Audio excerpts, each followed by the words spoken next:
আপনাদের সবাইকে আমার মা একটা গজল শোনাবে। মা, এটা কি তুমি নিজে গাইছো নাকি কারো কোথা থেকে শুনছো? আচ্ছা, একটু করো, সবাই শুনুক। मैं मुस्लिम से माँ हिंदू।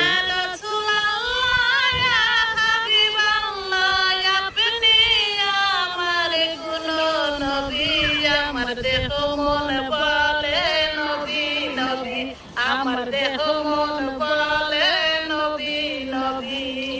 ইয়া माशाअल्लाह। ইয়া হাবিবাল্লাহ, আপনি আমার গুণ নবী, আমার দেহ মন বলে নবী নবী, আমার দেহ মন বলে নবী নবী। মাশাআল্লাহ, কত সুন্দর করে গাইতে দেখছেন। আমার মা কিন্তু একা একাই এটা শিখছে, কিন্তু কোথা থেকে শোনে নাই বা দেখে নাই। সবাই দোয়া করবেন আমার বাবা আমার